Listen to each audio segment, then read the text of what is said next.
Hello and welcome to another Crusader Kings 3 Developer Diary. It's been a while since I've done one of these, but most of it's been pre-release things, not too much of massive note, until we have this glorious news that we have received today, and that is that the ruler designer is... it was already kind of confirmed, let's be fair. It was told to us that we were going to be getting it for free in a future update. But now this is the first time they're going into what exactly the form that the ruler designer is going to make. So that's exciting. That's really nice. So how about we have a read of this and we'll see exactly what we're going to be getting with the ruler designer. So, hello everyone and welcome to the 43rd CK3 Developer Diary. I'm Matthew, that is Black Ninja if you know him from the forums, one of the programmers on the CK3 team, and today I'm going to talk to you about my little baby from over the past while, the much anticipated ruler designer. As promised during our lead up to release, the ruler designer will be free feature, so everyone can dive into creating their own wonderful or monstrous custom character. To create a custom character, you must select the play/customize any ruler option in the front end and then pick the realm you want to replace the ruler of. So that's you'll have seen this. Obviously, you won't be able to see or create your own right now, but play as any ruler. Everyone knows where that is. So this is that a custom character? I guess that's just a normal one. Oh, right, no. Right, basically what he's done here is he's clicked here on play any ruler, then he's clicked on this Holy Roman Empire, and then if you want to create your own ruler, you just got a button there instead of immediately clicking play. So without further ado, here's what you'll be greeted with when you open up the ruler designer. That's a fairly nice UI, and I actually think it's pretty good for thumbnails as well. That's a very large character that you've got there. It'd be nice if there was some way you could add the mood. Maybe once you've added a personality, then they're going to be, changing their pose in this screen as well. That would be really nice. It just makes thumbnail creation for content creators so much easier. Right now, we've got the glorious full screen haircut designer, full screen barbershop, that's the one, from Agama Day that allows us to do that. But it'd be nice if it was here too, it'd just be a little bit of, it'd be nice. So, I'll go through it step by step as to how you can set up your custom ruler. The left-hand side deals with your base choices.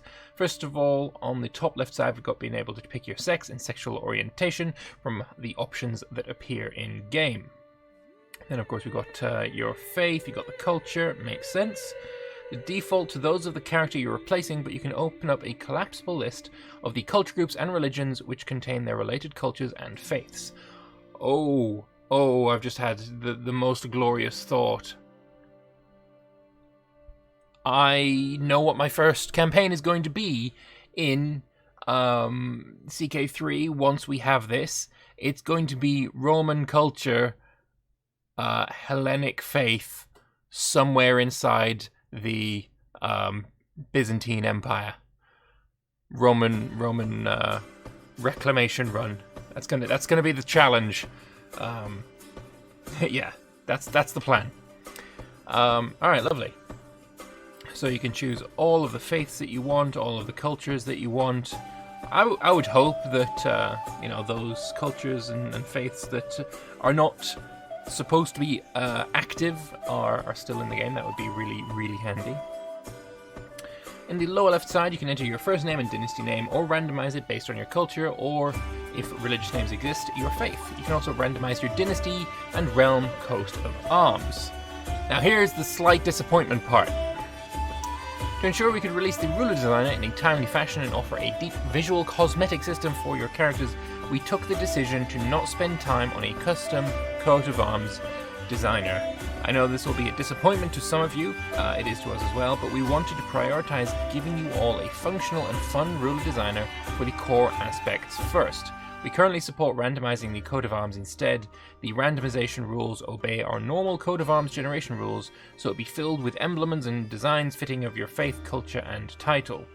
It is kind of sad because I know that when I played CK2, well, first off, 99% of all my games in CK2 were with a custom character, and almost all of them used some variation of a white dragon on a red field, because that's just kind of my thing. Not sure if you'd noticed. So I would imagine there are more than likely some dragon symbols in here, and the color red is also probably in there. I really am not looking forward to clicking the randomize button 100 billion times until I get something I'm happy with. I am maybe an outlier here, but this disappoints me more than it really should, I guess. I don't know. I don't think many people are going to be as disappointed in the lack of the custom coat of arms designer as I am. I don't know, maybe you are, but like, even I can see for myself that it's a trivial disappointment. Like, just getting this is good enough for now. I'm sure it'll come in time, but I still can't help feeling a little disappointed about it. It'll be a disappointment for some of you. It is to us as well. We want to prioritize giving all a functional and fun ruler designer for the core aspects first. Yeah, this does definitely kind of hint that it's going to come later, and I really, really hope it does. I really hope it does. Okay. We currently support randomizing coat of arms instead. The randomization rules obey our normal coat of arms generation rules, so it'll be filled with emblems and designs fitting of your faith, culture, and title. For the CK3 ruler designer, we decided to move away from the restrictions imposed by the CK2 designers. We felt it highly limited your ability to make the custom character that you wanted, and wanted a free and open approach. That was something the community also felt, as various ruler designer unlocked mods for CK2 were consistently popular downloads. Yeah, I think it's like the most popular download. We can actually check what the most popular ones are. Let's open up this. Yeah, it's not installed right now. Do you blame me? We'll have a look at what the most popular mods were, because I'm fairly confident it would be up here. Ruler designer unlocked? Really? Not there. Personal castle being higher. That's interesting. That is very interesting. I'd have thought it had been higher. Oh well, I guess I'm wrong. And it's probably like 8th or something. Whatever. Yeah, okay. To that end, the points themselves are not a hard limit to your customization, and you can exceed them as you wish, but doing so will disallow getting achievements if you would otherwise be able to. So, but as long as you stay under and obey other requirements to get achievements, then you can play with your custom character in the achievement runs. Right, so the way that it used to be in CK2's design was you basically said, oh, if I'm going to take the genius trait, that's going to add 25 years to my character's life. Strong would be 20 years. I don't know if any of these are accurate, but, you know, all of the traits that you added that were positive would raise your age. All of the traits that were negative would lower your age. So if you wanted a character you could run for a long time and wasn't a complete pile of shit, you were very hard-pressed to do so. I think generally what I ended up doing, if I wasn't just using Ruler Designer Unlocked, which I often was, would be to add in the trait Wounded, because that turned into Scarred very quickly. There was some negative traits that you were reasonably confident at being able to get rid of fairly early. But this is a much nicer system, and especially that you can get achievements with them. That's not something I really expected. That's pretty interesting. So yeah, now as long as you don't go over your points limit, then just use custom characters for achievement. Like that's really nice. That's really handy. Next, you can choose your age and character weight. These not only affect the visuals of your character, but also have a mechanical impact on the traits you can choose and the health of your character. I'll tell you what, if you can choose things that will give you achievements, could you not get the achievement for having 3 virtues as your personalities? You could get that just by making a custom character with them, right? Like that seems like it'd be a fairly reasonable assumption, I feel. It'd be something to look into, actually. If you haven't already got that achievement, of course.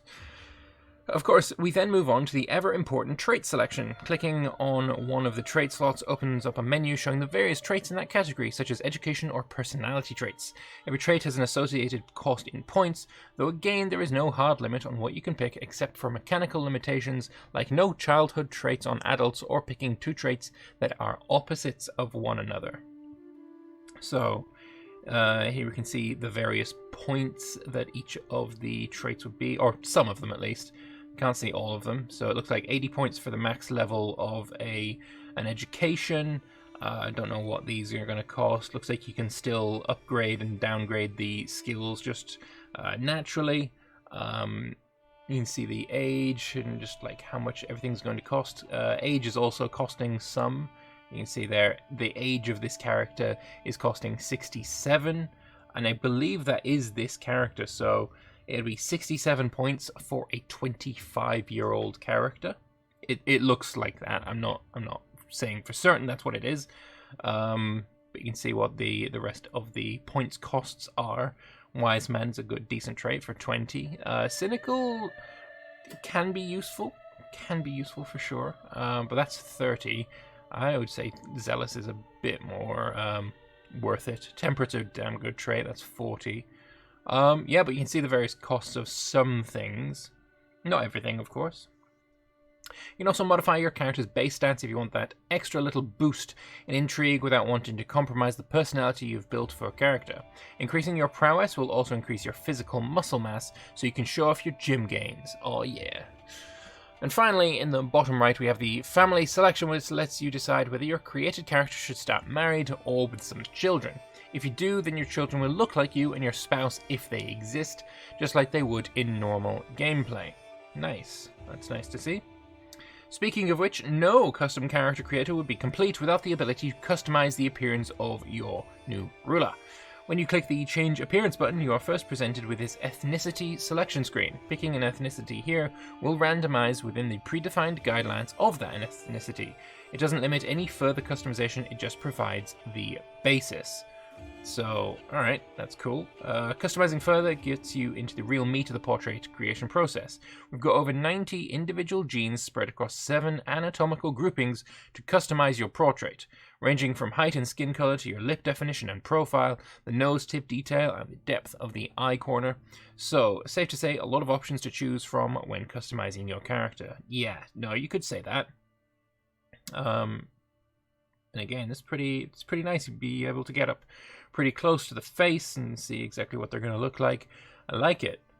And you can see here, we've got the straight versus hawk nose profile, and that is what we saw in the teaser a couple of days ago. The various sliders allow for customizing the strength of the gene, which ranges from meaning size to intensity depending on the gene. Some of these options come with specific templates as well. They do a modification in a more binary sense, such as changing from having a straight nose profile or a hawked one. Oh yeah, no, straight is already bent a little bit, but that's, yeah, I'm going to go with straight nose, honestly. Fair enough. One can also pick from a variety of hair and a beard if male stylings as well.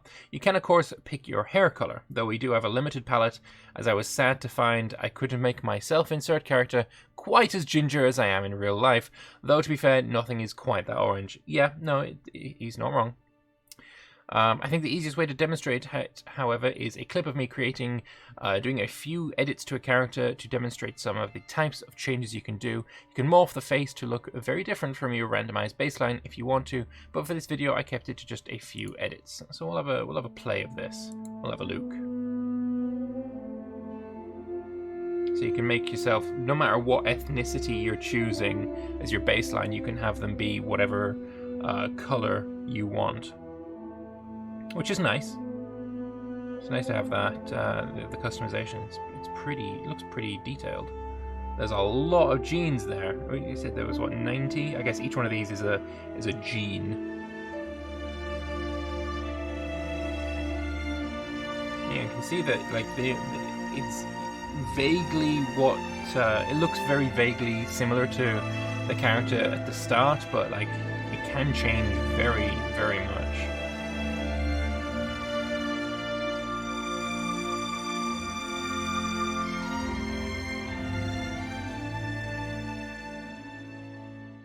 Lovely. Good stuff. Alright. You can also copy and paste character DNA so you can share it with your friends and the community if you make a particularly awesome or absolutely cursed looking character. As a fun tidbit, this works even if you change the sex of the character.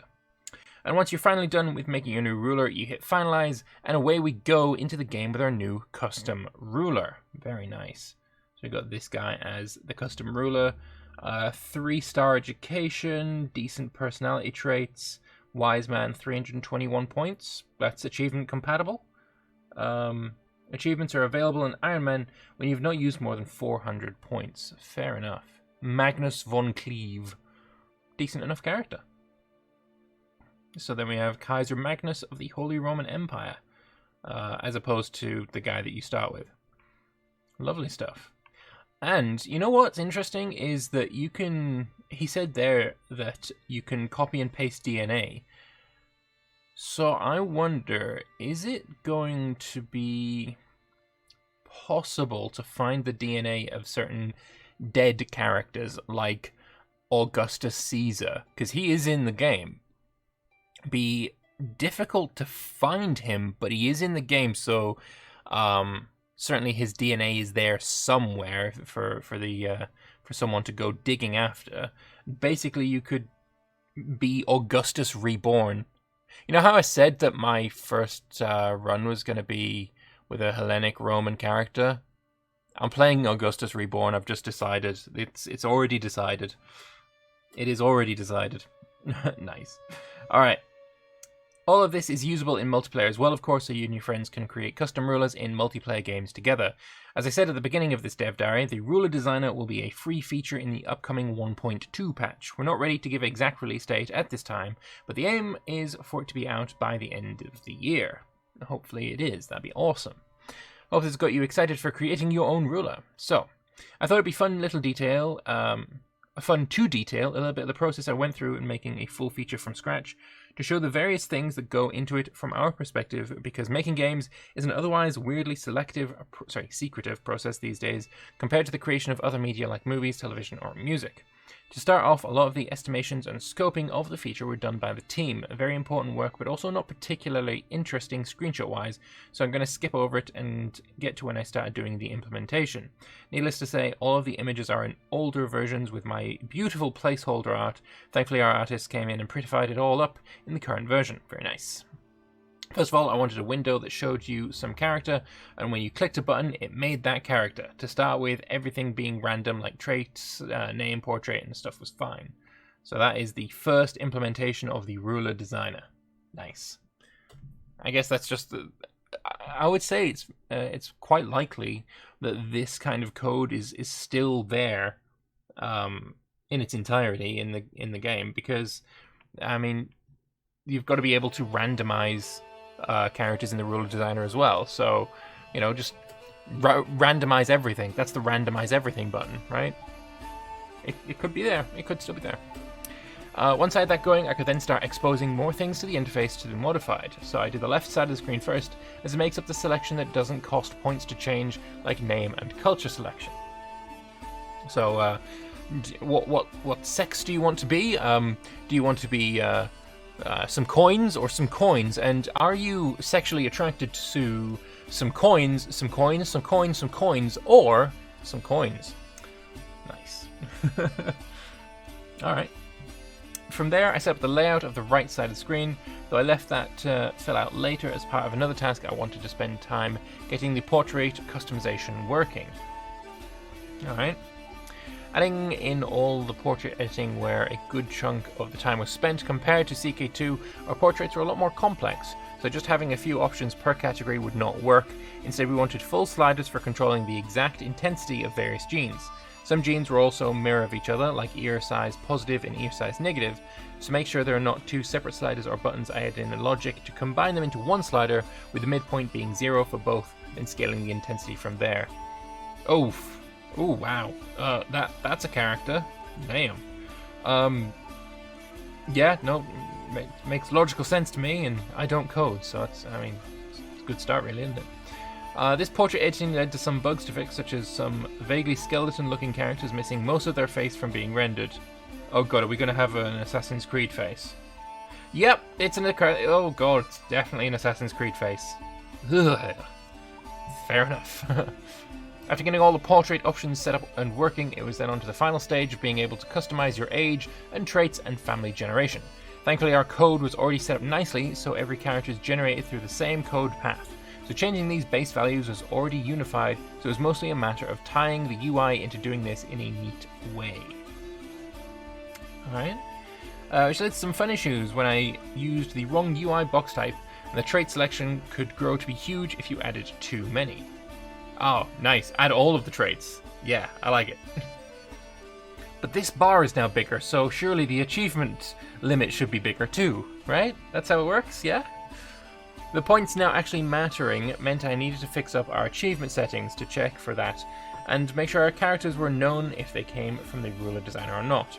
With our portraits editable and traits pickable, it was then time to make sure that picking a trait which changes the portrait would also show up in game. I had to rework how the traits were handled for this because the base portrait modifier system wants a character, and in the ruler designer we don't actually have a real character, we just have a bunch of raw components needed to make one when we finalize. Adding this in gave me some absolutely cursed portraits when stacking all the visual illness traits. Do not open unless you're okay with some gross looking portraits. Alright, so I guess you have been warned, dear viewer. Ugh, God. She fucked up.